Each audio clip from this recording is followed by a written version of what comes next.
For more than 6 weeks, the disappearance of Nancy Guthrie has gripped the nation. An elderly woman taken from her own home in the middle of the night. Evidence left behind that suggests something violent happened. A masked figure caught on camera, and a mystery that investigators still haven't solved. But recently, a completely different revelation has shaken the investigation itself. Because the man responsible for leading the search for Nancy Guthrie, the sheriff appearing in front of cameras, giving updates, and asking for the public's help, has now been accused of hiding something from his past for more than 40 years. Something involving his own law enforcement career. Something that was never mentioned publicly.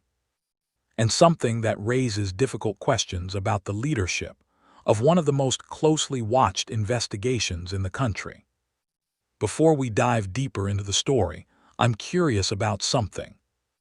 Where are you watching this video from today?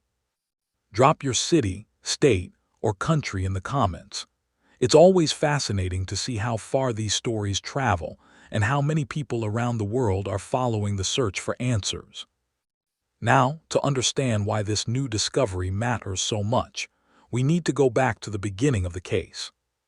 Nancy Guthrie was 84 years old. She lived in the quiet and affluent Catalina Foothills area of Tucson, Arizona. Neighbors described the area as peaceful and secure, exactly the kind of place where people feel safe in their homes. That sense of security shattered during the early morning hours of February 1st. Sometime before dawn, something happened inside Nancy's home. When investigators arrived later that day, they immediately realized this was not a typical missing person case. There were signs of a struggle. Blood was visible on the porch, later confirmed through testing to belong to Nancy. Her doorbell security camera had been physically removed. And according to the monitoring system connected to her pacemaker, activity stopped suddenly at 2:28 a.m. That timestamp became one of the most important clues in the entire investigation. Investigators also discovered surveillance footage showing a masked individual moving through the area, carrying what appeared to be a Walmart backpack. Whoever this person was, they appeared to arrive prepared.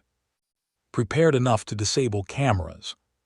Prepared enough to move through the neighborhood without immediately drawing attention.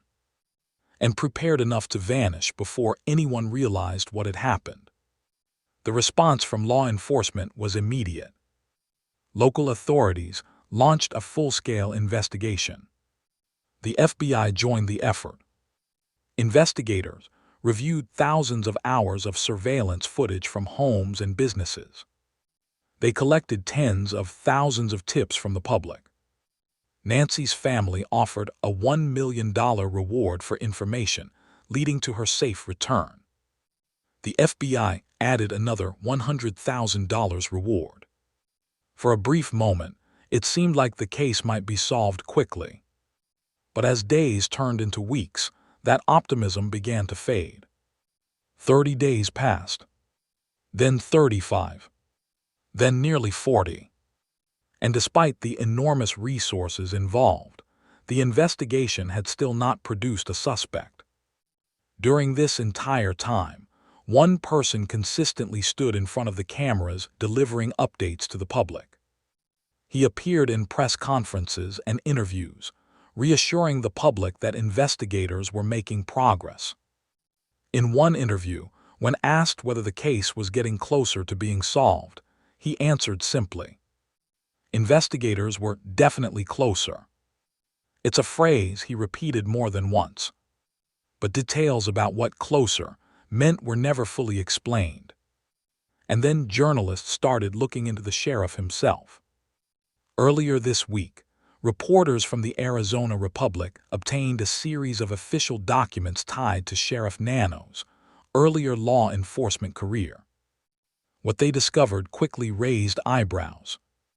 Because according to those documents, Nanos had not left a previous police department under normal circumstances. In fact, records suggest he had been forced out. and that information had never been publicly disclosed throughout his decades-long career.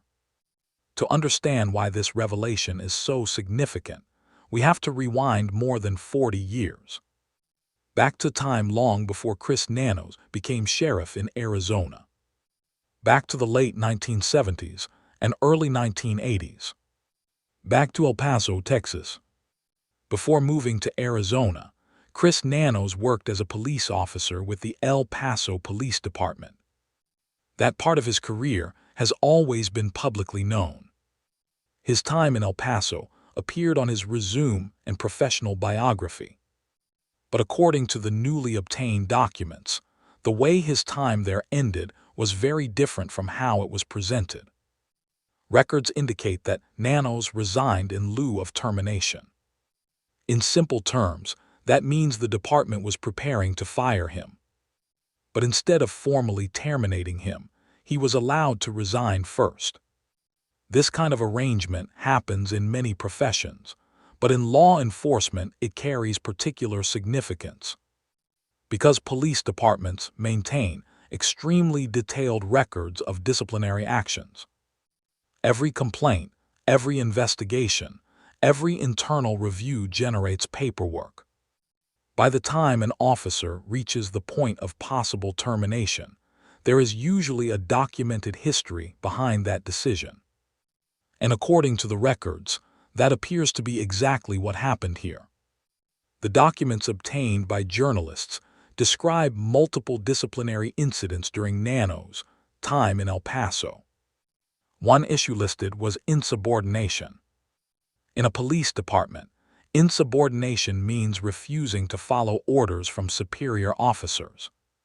Because law enforcement operates under a strict chain of command, this kind of violation is taken very seriously. Another issue mentioned was excessive force. This refers to situations where investigators determine that an officer used more force than department policy allows. The records also reference an incident involving a shot being fired, which was documented separately. There were additional issues as well: off-duty gambling, repeated tardiness, and perhaps most strikingly, an official evaluation describing consistent inefficiency. That phrase suggests a pattern rather than a single mistake. But the most serious incident came later. At one point during his time in El Paso, Nanos was involved in an arrest where a robbery suspect was injured. The situation led to an internal investigation. As a result, Nanos was suspended for 15 days without pay. That alone is a significant disciplinary action. But the case went even further. The circumstances were reviewed by a grand jury to determine whether criminal charges should be filed. In the end, the grand jury declined to indict him. So no criminal charges were brought. However, the fact that the incident reached that level shows how serious the situation had become. Over the course of his time at the department, the records indicate he accumulated 37 days of unpaid suspension. Eventually, the department moved toward termination. And that's when Nanos chose to resign.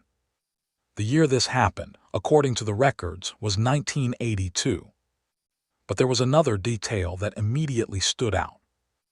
On Chris Nanos' official resume, the year he listed for leaving the El Paso Police Department was 1984.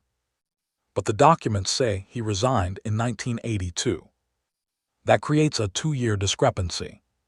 For decades, no one publicly questioned that difference. It remained on his resume throughout his career. Through his time working in Arizona law enforcement.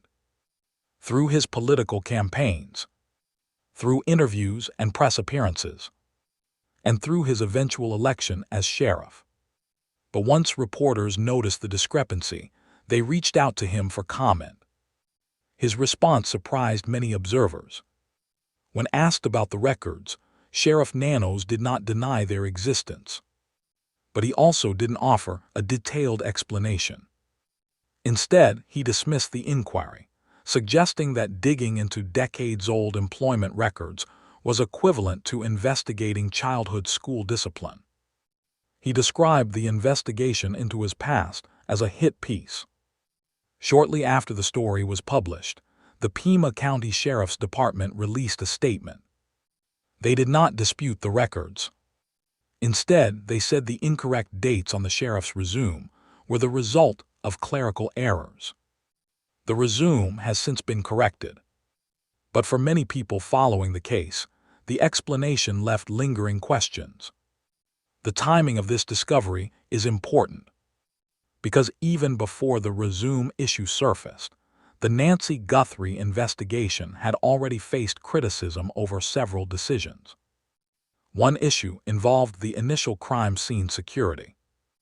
Reports indicated that members of the press were able to approach Nancy's home closely enough to see blood on the porch. In major investigations, crime scenes are typically secured tightly to prevent contamination of evidence. Sheriff Nanos later acknowledged that the scene might have been handled differently. Another point of controversy involved DNA testing. Some of the samples collected contained mixed DNA profiles, which require advanced analysis. Instead of sending them to the FBI's laboratory in Quantico, investigators chose a private lab. Some forensic experts publicly questioned that decision. There was also discussion about the timing of certain public statements. At one point, members of Nancy's family were cleared as suspects before DNA results had been finalized. Although the family has cooperated fully and remains cleared, critics argued that announcing such conclusions early could raise procedural concerns. At this point in the investigation, people following the case have started forming their own ideas about what may have happened. So I want to ask you something. What's your theory about Nancy Guthrie's disappearance? Do you believe the masked figure seen on surveillance footage acted alone? Or could someone else have been involved behind the scenes? Let me know what you think in the comments. Your theory might even match something investigators are currently exploring. Recently, investigators began looking into a damaged utility box located near Nancy's neighborhood. Authorities believe it could be connected to a temporary internet outage reported by residents during the same time Nancy disappeared. If surveillance systems lost their connection that night, it could explain why certain cameras failed to capture the suspect clearly. Investigators have also asked neighbors for surveillance footage recorded on January 11th, weeks before the abduction. They have not publicly explained why that date is important, but the request suggests investigators believe the suspect may have visited the neighborhood earlier, possibly conducting surveillance before carrying out the crime. One resident reported seeing a suspicious individual around that time. According to her account, the person appeared to be studying homes in the area. If that sighting is connected, it would support the idea that the crime was carefully planned. Despite the enormous amount of evidence collected, investigators have not yet identified the person responsible. Mixed DNA samples recovered from the scene have not produced a match in national databases. A pair of gloves discovered nearby was traced to a restaurant worker with no connection to the case. A vehicle seen on surveillance footage around 2:36 a.m. has not been identified. Even the backpack carried by the suspect has not been traced to a buyer. Meanwhile, the reward money, now totaling more than $1 million, remains unclaimed. Investigators often say that the first 72 hours of an abduction case are the most critical. During that window, evidence is freshest. Witness memories are clearest. Surveillance footage is easiest to obtain. As time passes, those advantages begin to disappear, which is why many experts have been closely examining the earliest stages of the investigation. All of this brings the focus back to one central question. The investigation is still ongoing, and many experienced investigators and forensic specialists are involved. But the man leading the local side of the case now faces serious questions about his own professional history. Questions that remained hidden for more than 4 decades. Questions that only surfaced after journalists began reviewing old records. So here's the final question for you. Do you think the investigation into Nancy Guthrie has been handled the right way so far? Or do you believe mistakes may have slowed the search for answers? Share your thoughts below. Because in cases like this, public attention can sometimes help keep the pressure on for answers. Through all of the controversy and speculation, one fact remains unchanged. Nancy Guthrie is still missing. Her family continues to wait for answers. They have offered rewards, spoken to the media, and cooperated fully with investigators. And every day that passes without a resolution is another day of uncertainty for the people who love her. Somewhere, someone may know what happened that night. And if they do, the hope is that eventually they will come forward. Until then, the mystery continues. And the question remains: what really happened to Nancy Guthrie?